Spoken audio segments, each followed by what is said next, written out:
এক ঘন্টা আগে কি চিন্তা করছেন এত সুন্দর দাঁত হবে? না না না, ভাবতেই পারি। এখন কেমন লাগতেছে? খুবই ভালো লাগতেছে। খুবই ভালো লাগতেছে। খুবই ভালো লাগতেছে।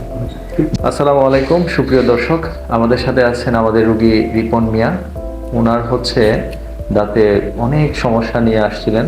দাঁতের পাথরের ছিল অনেক, দাগ ছিল অনেক। তো এই যে সমস্যাটা, এটা কতদিন ধরে আপনার? প্রায় বছর, 1.5 বছর হইব। 1.5 বছর হইব। আপনার বয়স কত এখন? বয়স 22 বছর। 22 বছর। এই যে এতগুলা পাথর ছিল বা মুখের অবস্থা খুবই বাজে ছিল, দেখলে আপনার খারাপ লাগতো না? দেখতে খারাপ লাগতো। এবং অনেকগুলা দাঁত ভাঙ্গা আছে, এগুলা কিভাবে হইলো? তেমন গুরুত্ব দেই নাই দাঁতে তো। হ্যাঁ। এমনি তো সবকিছু মনে হলো নর্মালি আমি নিছি। তারপরে এখন হঠাৎ দাঁতে খুব ব্যথা, তারপরে খেয়াল করা, গুরুত্ব দেওয়া, তো দেখি আচ্ছা। খুবই বাজে অবস্থা দাঁতে। জি। এখন এক ঘন্টা আগে কি চিন্তা করছেন এত সুন্দর দাঁত হবে? না না না, চিন্তা ভাবতেই করছেন না। পারি। এখন কেমন লাগতেছে? খুবই ভালো লাগতেছে। খুবই ভালো লাগতেছে। খুবই ভালো লাগতেছে। খুব দেখেন, চমৎকার।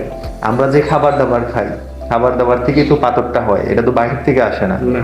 এই পাথরটা কিন্তু আমাদের দাঁতের অনেক ক্ষতি করে, আমাদের শরীরের অনেক ক্ষতি করে। আপনার মুখের অবস্থাটা আগে খুবই বাজে ছিল, এই মুখ দিয়েই তো আপনি খাবার দাবার খাইছেন, সব কিন্তু পেটের ভিতরে গেছে।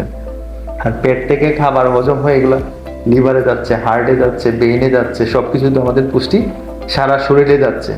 তো আমাদের মুখটাই যদি ভালো না থাকে, তাহলে আমাদের শরীরের জন্য এটা ক্ষতিকর না? ঠিক ঠিক আছে। এখন দেখে আপনার ভালো লাগতেছে, আর নিজের আত্মবিশ্বাস বেড়ে গেছে না? ঠিক ঠিক। হ্যাঁ, খুশি লাগতেছে কিনা? খুশি লাগতেছে।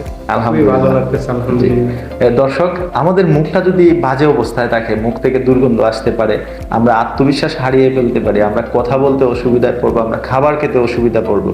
আর আমরা যদি খাবার ঠিক মতো চিবিয়ে না খেতে পারি, তাহলে কিন্তু আমরা ঠিক পুষ্টিটা পাবো না। এর জন্য হচ্ছে নিয়মিত বিরতিতে আপনার ডেন্টিস্টের কাছে গিয়ে দাঁত চেক করাবেন।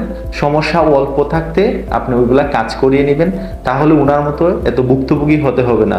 বেশ কয়েকটা দাঁত নষ্ট হয়ে গেছে, আরো কয়েকটা দাঁতে গর্ত আছে, এগুলো ফিলিং করলে ঠিক হয়ে যাবে। তাই কম থাকতে চিকিৎসা নেওয়ার চেষ্টা করবেন। ধন্যবাদ। আসসালামু আলাইকুম।